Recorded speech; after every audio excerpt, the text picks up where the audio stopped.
से short form में P by H. इसको लिख लेते हैं बेस अपॉन में एच, और इसको लिख लेते हैं पी अपॉन में बी, यानी परपेंडिकुलर अपॉन में बेस। अब इसकी ना शॉर्ट फॉर्म याद कर लेते हैं क्या, साइन कोस टेन की। पाकिस्तान भूखा प्यासा, हिंदुस्तान हरा भरा, वाह क्या बात है वाह। हम्म, वो कोसेक का अपोजिट होता है, ठीक है, पहला रिलेशन तो ये है। फिर दूसरा क्या है कि किसी भी कोस थीटा वो सेक का अपोजिट होता है। फिर होता है टेन, तो टेन थीटा ना कोट के अपोजिट होता है, यानी अगर मान लो साइन के। तो हेलो बच्चों, वेलकम टू माय चैनल। तो आज हम पढ़ने वाले हैं बहुत ही ज़बरदस्त और धमाकेदार वाला टॉपिक, ट्रिग्नोमेट्री। तो ट्रिग्नोमेट्री बहुत सुना है, थीटा वीटा साइन क्या होता है, तो ये सब बहुत सुना होगा आपने। तो आज हम इसको अच्छे से, बिल्कुल अच्छे से समझने वाले हैं। तो पूरी वीडियो ज़रूर देखना, ज़रूर से ज़रूर देखना। तो सबसे पहले हम ना थीटा को समझते हैं। तो थीटा क्या होता है, तो देखो तुम्हें पता ही है कि एंगल, एंगल जैसे बनाऊँ मैं यहाँ पे, तो एंगल में ये जो एंगल होता है ना, इसको हम कहते हैं थीटा। तो बस थीटा कुछ नहीं है, बस नोटेशन है किसी भी एंगल को मेज़र करने के लिए, ठीक है। अब ये थीटा जो होता है वो कितना होता है, ये कैसे होता है, तो ये आगे पढ़ेंगे हम। तो अब देखते हैं ट्रिग्नोमेट्रिक रेशोज कौन कौन से होते हैं हमारे पास। तो सबसे पहले होता है हमारे पास साइन, फिर होता है हमारे पास कोसाइन, फिर होता है हमारे पास टेंजेंट, फिर होता है हमारे पास कोसिकेंट, ठीक है, कोसिकेंट होता है, और फिर होता है हमारे पास सीकेंट, और फिर कोटेंजेंट। तो हमारे पास ना ट्रिग्नोमेट्री में सिर्फ 6 रेशो होते हैं, पहला, दूसरा, टेंजेंट, तीसरा, फिर कोशिकेंट, फिर सीकेंट, और फिर कोटेंजेंट। तो ट्रिग्नोमेट्री ना हमेशा अप्लाई किस पे होगा, हमेशा तो हमेशा राइट एंगल ट्रेंगल पे ही होगा। तो राइट एंगल ट्रेंगल में ही अप्लाई होगा। तो राइट एंगल ट्रेंगल पता ही है, जिसमें एक एंगल 90 डिग्री का होता है। तो बना देता हूँ यहाँ पर मैं, तो यहाँ पर एक एंगल 90 डिग्री का होगा, ठीक है। तो ये हो जाएगा ए बी सी। अब ये थीटा का क्या रोल है, तो साइन थीटा, तो हम ना, ये सारे क्या है, रेशोज हैं, ये सारे के सारे क्या हैं, रेशोज हैं, ट्रिग्नोमेट्री के रेशोज हैं। और ट्रिग्नोमेट्री हमेशा राइट एंगल ट्रायंगल में लगता है। तो इसका सिंपल सा मतलब क्या है कि साइन जो होगा ना वो किसी दो साइड्स का रेशो होगा। इसी तरह से कोस भी होगा, टेन भी होगा। इसको हम इसको हम कोस कहते हैं, इसको हम टेन कहते हैं, इसको हम कोसेक कहते हैं, इसको हम सेक कहते हैं, और इसको हम कोट कहते हैं। तो शॉर्ट फॉर्म में ये कहते हैं। तो अब देखो, जो ये, अगर मैं मान लो यहाँ पर एक एंगल बनाता हूँ थीटा, तो थीटा जो है इस वाले इस वाले BC पर बना हुआ है। तो BC यहाँ पर क्या हो जाएगा, बेस, और बेस को मैं B से रिप्रेजेंट करूँगा, है ना, यानी आधार। इसको क्या कहते हैं, AB, इसके सामने वाली जो हाइट है इसको कहते हैं हम परपेंडिकुलर। तो परपेंडिकुलर जो होता है वो क्या, उसे क्या कहते हैं हिंदी में, उसे कहते हैं हम लंब। और ये क्या होता है हमारे पास, जो 90 डिग्री के सामने वाली साइड होती है वो होती है हाइपोटेन्यूज, जिसको हम H से डिनोट करते हैं, और हिंदी में कहते हैं हम कर्ण, ठीक है। तो देखो, अगर मैं इस वाले थीटा का साइन निकालता हूँ, है ना, इस वाले थीटा का साइन निकालता हूँ, तो वो दो साइड्स का रेशो होता है। तो वो कौन कौन से रेशो होते हैं, तो अगर मैं लिखूँ यहाँ पे साइन थीटा, तो ये दो साइड्स का रेशो बताएगा। तो ये क्या होता है, तो ये परपेंडिकुलर अपॉन में हाइपोटेन्यूज। तो परपेंडिकुलर अपॉन में हाइपोटेन्यूज लिखेंगे हम यहाँ पे कि साइन थीटा हमेशा परपेंडिकुलर अपॉन में हाइपोटेन्यूज होता है। समझ में आया। फिर ये जो कोस है, कोस क्या होगा? कोस को हम लिखते हैं बेस अपॉन में हाइपोटेन्यूज।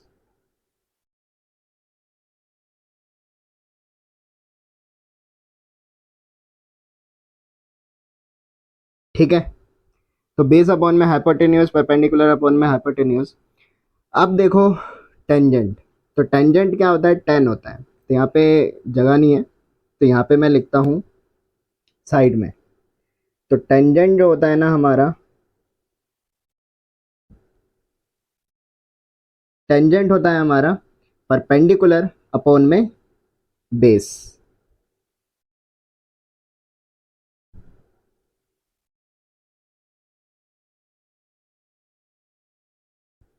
फिर फिर क्या बचा? कोसेकेंट यानी कोसेक।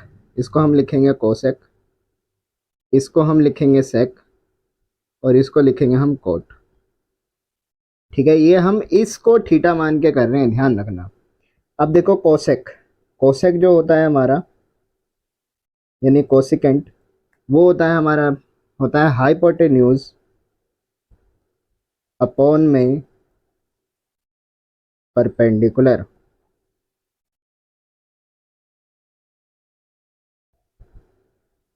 अब सेक, सेक जो होता है वो होता है, मतलब सीकेंट, वो होता है हमारा हाइपोटेन्यूज डिवाइडेड बाय बेस। फिर बचा क्या? कोट। कोट जो होता है वो होता है हमारा बेस डिवाइडेड बाय परपेंडिकुलर।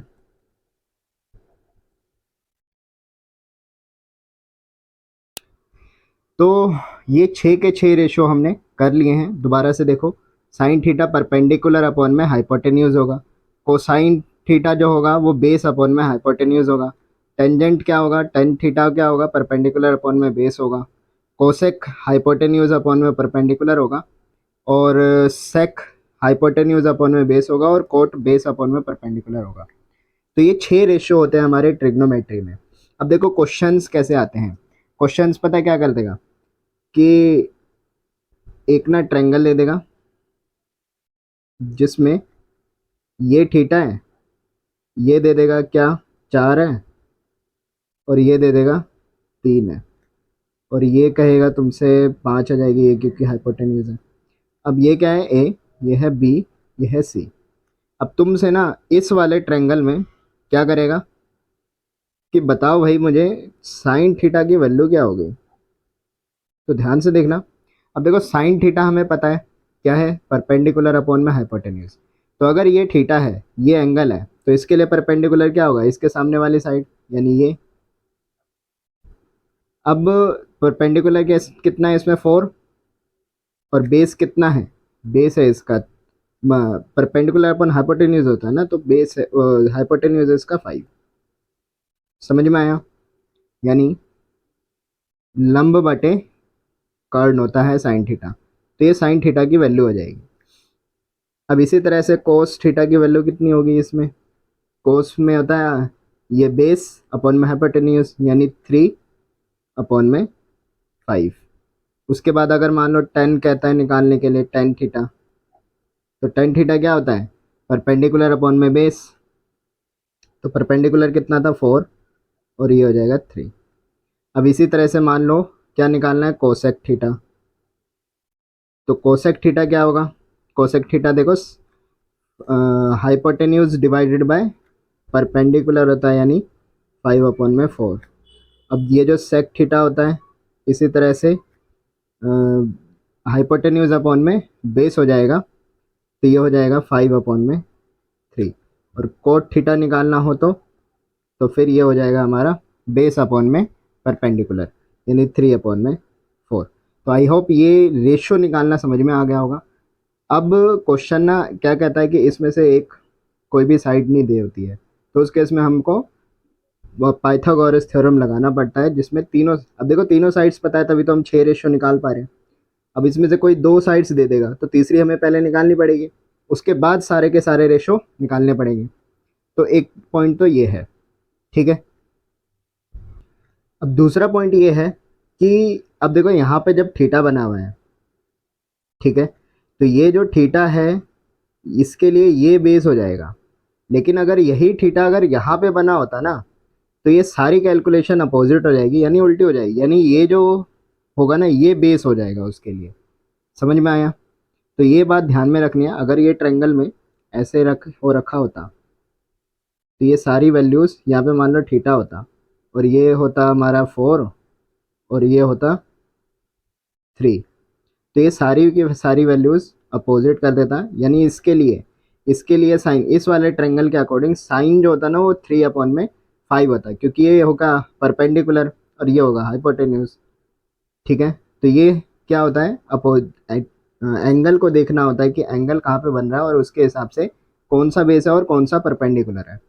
ठीक है, हाइपोटेन्यूज में तो कोई दिक्कत ही नहीं है, वो सबसे बड़ी साइड है और वो तो 90 डिग्री के सामने वाली साइड ही होगी।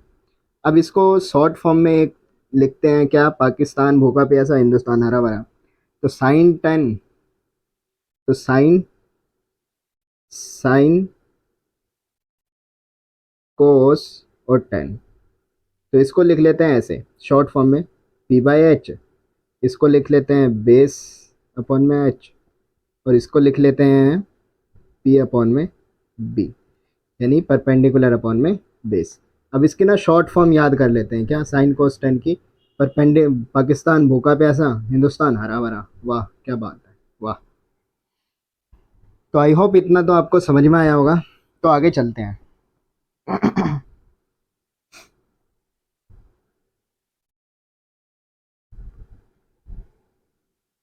तो अब हम देखने जा रहे हैं रिलेशंस। रिलेशंस मतलब कि 6 के 6 रेशोज में क्या क्या रिलेशंस हैं। ठीक है, तो देखो साइन थीटा जो होता है ना, किसी भी एंगल का साइन वो कोसेक का अपोजिट होता है। ठीक है, पहला रिलेशन तो ये है। फिर दूसरा क्या है कि किसी भी कोस थीटा वो सेक का अपोजिट होता है।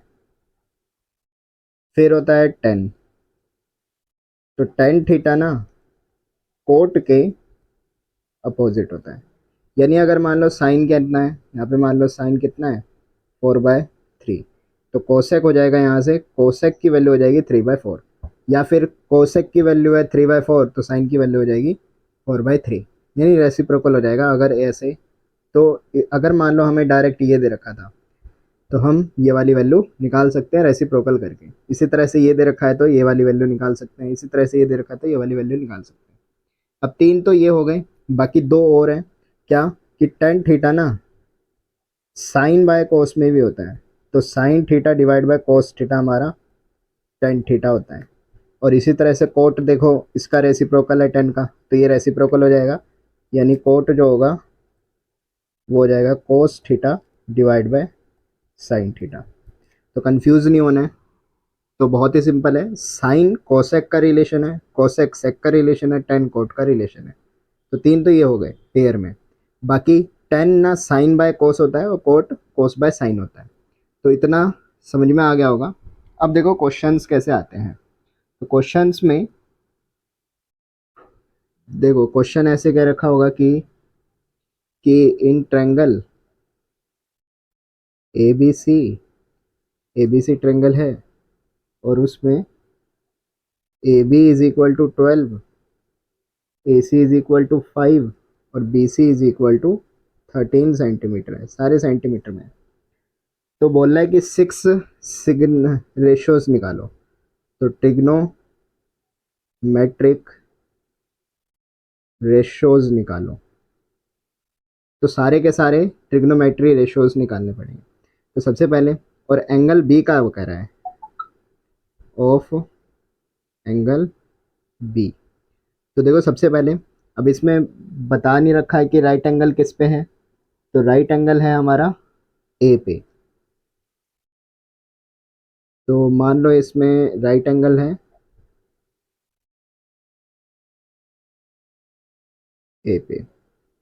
तो ये इस तरह से क्वेश्चन आता है, बोल रहा है 6 सारे के सारे ट्रिग्नोमेट्री रेशियोज निकाले, यानी sine cos ten coat cosec और सेक। तो सबसे पहले हम ट्रायंगल बनाएंगे। क्वेश्चन के अकॉर्डिंग हम क्या करेंगे, फिगर में नोटेशन देंगे। बोल रखा है कि ए पे राइट एंगल है, तो ये वाला एंगल कितना होगा, ए। अब देखो बी का रेशो निकालना है, तो बी को मैं यहाँ पे लिख दे रहा हूँ और सी को यहाँ पे लिख दे रहा हूँ। अब देखो बी सी जो है वो 13 है, और ये 13 ही होगी, तीनों में से सबसे बड़ी साइड ही होगी। फिर क्या दे रखा है, ए बी की वैल्यू कितनी है, ये 12 है और ये है 5। ठीक है, अब बोल रखा है कि ये वाला एंगल है, एंगल बी का क्या निकालो, सारे रेशोज निकालो। तो हम लिखेंगे यहाँ पे साइन बी। तो साइन बी कितना होता है, तो देखो हमेशा साइन बी क्या था, परपेंडिकुलर अपॉन में हाइपोटेन्यूज। तो ये कितना हो जाएगा, परपेंडिकुलर इसका 5 है और इसका है 13। फिर क्या है, कोस बी, इसका कोस, इसी एंगल का कोस कितना होगा, तो ये होता है बेस अपॉन में हाइपोटेन्यूज। तो बेस अपॉन में हाइपोटेन्यूज ये होता है 12 डिवाइड बाय 13। फिर देखो 10, तो देखो 10 का तो हम डायरेक्ट ना ट्रायंगल में से भी देख के लगा सकते हैं। बाकी ये दोनों आ गया ना, तो इसके हिसाब से हम बाकी सारे भी निकाल सकते हैं। देखो 10 का छोड़ दो अभी, तो 10 के अपोजिट कितना होता है, कोसेक। कोसेक अभी बताया क्या होता है, रेसिप्रोकल होता है। तो ये साइन था 5/13, तो कोसेक हो जाएगा 13/5। अब देखो कोस, कोस का अपोजिट क्या था, सेक। सेक बी, तो सेक बी कितना था, मतलब कोसेक बी था 12/13, तो ये हो जाएगा 13/12। अब देखो 10 जो होता है वो साइन बाय कोस भी होता है, तो इसको डिवाइड करके भी कर सकते हो, तो आंसर सेम ही आना है। या फिर हम परपेंडिकुलर अपॉन में बेस भी लगा सकते हैं। तो परपेंडिकुलर अपॉन में बेस लगाएंगे तो कितना हो जाएगा, परपेंडिकुलर है 5, बेस है इसका 12। तो ये हो गया। अब क्या है, कोट बचा। तो कोट देखो, कोट भी कितना होगा, 10 का अपोजिट होता है यानी 12/5। तो इस तरह का एक क्वेश्चन आते ही आता है, और इसी तरह के क्वेश्चंस पहली एक्सरसाइज में जो कि हम आगे करने वाले हैं।